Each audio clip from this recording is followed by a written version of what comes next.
It all began on a very cold night when snow was swirling around. Suddenly, my phone rang. On the other end was my mother-in-law, and she was furious. She shouted at me, blaming me for my sister-in-law's terrible situation. "You need to take responsibility. Why did you leave my daughter?" she yelled, making me feel terrible. "My name is Amy, and I'm 33 years old. I live with my husband, Zach, who has parents and an older sister." That phone call changed my life completely. My mother-in-law cried, "Give me back my lively girl. I swear I'll make you pay for this." I tried to calm her down, saying, "I don't know what you're talking about." Even in my confusion, I wanted to understand what was happening, but it was hard to talk to her. She just kept shouting, "Why didn't you help her? Why did you leave her?" My mother-in-law wouldn't listen, even when I asked her to slow down. Then my father-in-law got on the phone. He said, "Amy, you need to understand what you've done. Our daughter has severe injuries, but she's not in danger. Why did you let her suffer?" I was confused and told him, "I'm sorry, but I really don't know what you're talking about. What happened?" He looked surprised that I had no idea, but he finally started to explain. My sister-in-law, a single mom, lived about a 20-minute walk from us. She had a boyfriend who often got angry and hurt her. The night before, he had been especially violent. Fearing for her life, she grabbed her child and ran outside into the snow without a place to go. She thought of her brother, Zach, and rushed to our house for help. When she rang the doorbell, Zach answered. My sister-in-law stood outside, clearly in distress, holding her child. Her face was bruised, and she was struggling to breathe. Anyone could see something was wrong, but Zach didn't seem to care. He looked annoyed and said, "If I let people in without asking Amy, she'll get mad. Sorry, but you need to go home. I don't want to deal with her anger." My sister-in-law was shocked by his response, but she needed to find somewhere safe. In tears, she pleaded for money to stay in a hotel since she had left in a hurry and didn't have her phone or wallet. Zach replied, "I don't have that kind of money. There's cash in the house, but Amy would never let me use it without asking. If I did, she'd divorce me. You need to find another place. It's too cold for me to stay outside, so I'm going back in." And he shut the door, leaving her in despair. Feeling hopeless and scared for their lives, my sister-in-law trudged back through the snow, reluctantly returning home. My sister-in-law suffered even worse violence from her angry boyfriend. He beat her until her face was unrecognizable, and he even kicked her child, causing him to lose consciousness. She tried to hold on to her boyfriend to stop him, but the violence only got worse. Her screams and the sounds of breaking dishes echoed through the neighborhood.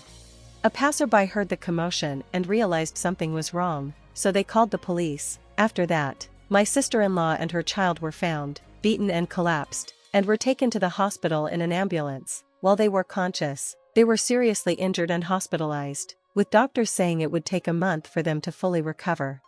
I got home late last night from work, and my sister-in-law didn't show up after I arrived. If I had been there, I would have never turned her away. I believe that if I had seen her in such a state, I would have immediately let her in and called the police for help. I don't understand why my in-laws think I was the one who refused to help her. On top of the shock of what happened to my sister-in-law, it was hard to accept that my in-laws were crying and blaming me for it. I felt very confused, even with my father-in-law's constant accusations. I knew I had to clear up this misunderstanding. I frantically explained. I wasn't home when my sister-in-law came by. I worked late at the cafe I run. If I had been home, I would have noticed something was wrong and let her in. I would never turn her away. Please give me time to figure out what happened. Although he didn't fully believe me, he seemed to calm down and hung up the phone. That day, I was busy at my cafe, trying to develop a new menu. I had told Zach when I expected to be home, but I ended up working longer than planned. I missed the last subway and had to take a taxi, arriving home after midnight. When I got home, I saw Zach, but he didn't mention anything about his sister. I was confused about why he acted that way, so I confronted him after he came home from work that night. His response shocked me. I could tell something was wrong when my sister-in-law showed up, but I was about to enjoy my cold beer and wanted to close the door quickly since it was freezing outside. I didn't think there was anything I could do. I felt frustrated by Zach's selfish excuse. "Didn't you feel anything when you saw her like that? Why couldn't you at least let her in? She's been through so much since you turned her away." When I explained his sister's condition, Zach justified his actions by saying, "Remember how you used to complain when my parents came over without notice? I thought I was being considerate by not letting her in, thinking you wouldn't like it. What did I do wrong?" It turned out he thought I would be annoyed if his sister showed up unannounced, so he sent her away. I asked. Why didn't you lend her any money? You could have done that much, right? He replied. I was surprised when she asked for money. I'm short on cash before payday, and I just lost money playing slots. I only had about $10 in my wallet. If I gave her our household money, I knew you would get mad, so I said no. I don't see anything wrong with that. I was shocked. I had always thought Zach was a bit self-centered, but had good qualities too. I had been trying to give him the benefit of the doubt, but now I realized that was a mistake. He couldn't make good decisions, because he always thought of himself first. He had no compassion for others, not even for his sister. He cared more about his drinking than her distress. It was too late for me to realize this now. He didn't seem to feel guilty or responsible for his sister being rushed to the hospital. From his perspective, she would have ended up hurt no matter where she ran. At least she's safe in the hospital now. We're both safe, thanks to me, right? He talked as if it wasn't a big deal. His heartless comments made me feel like I was losing my mind, so I decided to stop talking to him. Holding back my anger, I told my father-in-law about Zach's irresponsible behavior towards his sister the night before. When he heard what I said, Zach's father lost control and shouted, "There's no way my Zach would do that to his own sister. You're lying. Stop making up stories. Amy, are you trying to make Zach look bad to escape your guilt? If you're going to say such things, show me proof." He refused to listen to me and blamed me for everything. I endured his accusations while desperately trying to figure out how to prove my innocence. If things stayed this way, I would be seen as a monster, while Zach, the real culprit who turned his sister away, would feel no guilt. I couldn't tolerate that. I remembered that my sister-in-law had arrived at our home around 9 p.m. that night. After thinking it over, I found something that could prove I wasn't at home. My cafe had a security camera, and the footage clearly showed me working alone until around 11 p.m. that night. Armed with this footage and a taxi receipt showing the time I got home, I went to my in-laws to prove my innocence. "I was at my shop when your daughter came home. Do you believe me now?" I asked, hoping they would finally understand. They probably didn't want to believe it, but with clear evidence, they had no choice. Zach's father trembled and muttered, "So Amy wasn't home then?" Despite their shock, Zach's parents quickly called him in to find out the truth about that night. As soon as he arrived, they demanded, "Why did you drive your sister away?" Just like before, Zach tried to shift all the blame onto me, claiming he thought I wouldn't want his sister in our home. Hearing this, his father said, "We already know Amy wasn't home after that time, but your sister says she saw a woman in the house. How do you explain that?" I was speechless. If there was another woman in our home at 9 p.m., there was only one possible explanation. "Wait, Zach, what's going on? Who is this woman?" I asked, my voice shaking.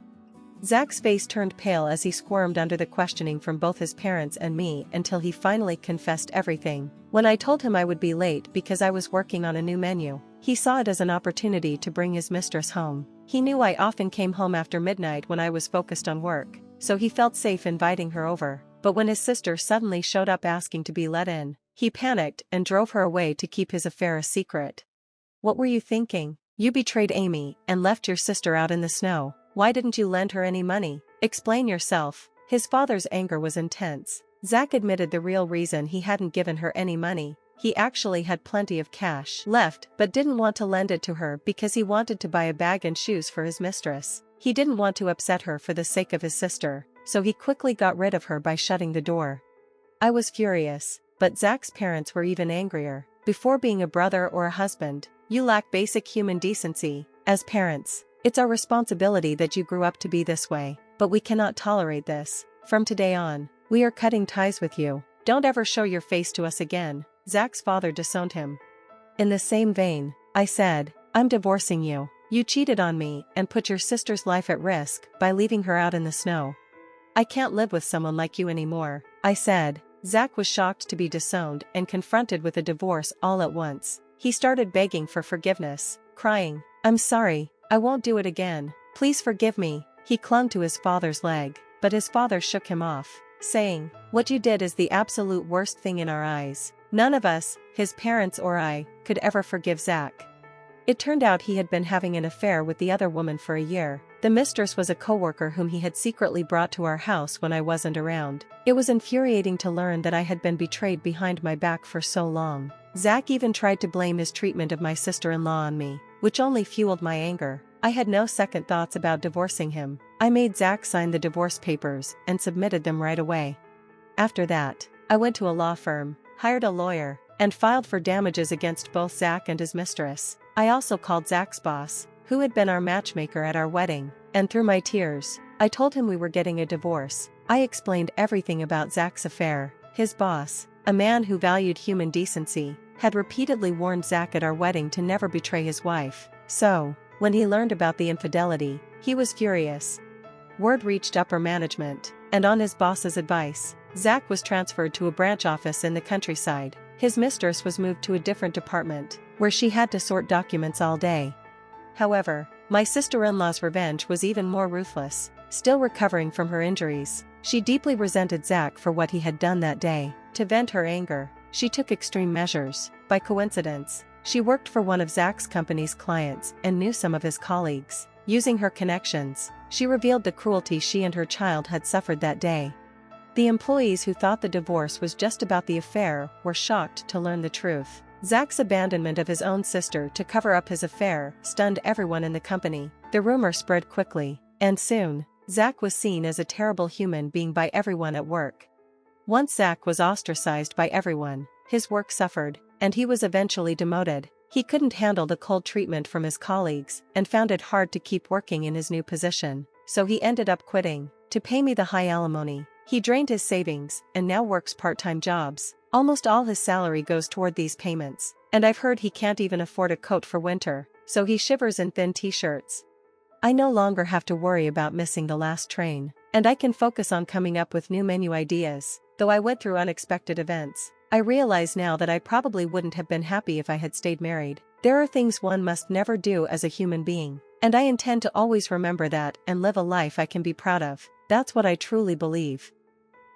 As for the mistress, she stubbornly held on to her job despite the judgmental glances from her coworkers. After consulting my lawyer, I decided to ask her parents to pay the damages. When her parents found out, they were shocked and quickly made her pay the full amount after confirming the facts. I kept receiving calls from her, which I never answered, but she left numerous abusive messages in my voicemail, saying, "Why did you tell my parents? I'm in debt now. My life is ruined because of you." I found it unbearable, so I sent her messages to her parents. Later, I received an apology letter from them, promising they would never let their daughter bother me again, and the harassing phone calls stopped.